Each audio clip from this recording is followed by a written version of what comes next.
లో ఓ వడ్డీ వ్యాపారి రెచ్చిపోయాడు. అప్పు తిరిగి చెల్లించలేదన్న కారణంతో ఇంటి గేటు ముందు ఇసుక పోశాడు. ఇంటి నుంచి బయటకు రాకుండా చేశాడని బాధితులు ఆవేదన వ్యక్తం చేస్తున్నారు.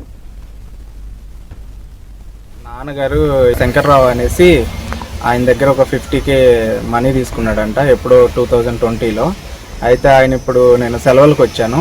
ఇప్పుడు ఇసుక మొత్తం ఇలా తోలిచ్చేసి నైట్ మనుషుల్ని వేసుకొని వచ్చి నేను ఒక్కడనే ఉన్నప్పుడు బెదిరించటం, ఇంట్లో మా బాబాయ్ వాళ్ళ కూతురు వాళ్ళు వీళ్ళు కూడా ఉన్నారు, ఆ చిన్నపిల్లల మీద కూడా బెదిరించటం, గొడవలు చేయటం అవి ఇవి చేస్తూ ఇబ్బంది పెడుతున్నారు. ఎందుకు పెడుతున్నావు అంటే 10 రూపాయలు వడ్డీ 20 రూపాయల వడ్డీకి నేను ఇట్లా మీ నాన్నగారికి ఇచ్చాను, అప్పట్లో తిరిగి ఇచ్చేసాడు నాకు, అయినా ఇవ్వాలి, ఇంకా ఇవ్వాలి, లేకపోతే ఇల్లు మొత్తం తీసేసుకుంటాను అనేసి బెదిరిస్తున్నారు.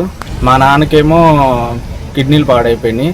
ఆయనకి ఇప్పుడు ఆయన పరిస్థితి ఆయనే చూసుకోలేక నేను ఊరేసుకుని చచ్చిపోతాను, ఇంకా ఈ అప్పులు వేధింపులు ఎక్కువైపోయినాయి అనేసి ఆయన ఏది పెడితే అది సూసైడ్ అటెంప్ట్ చేస్తారు.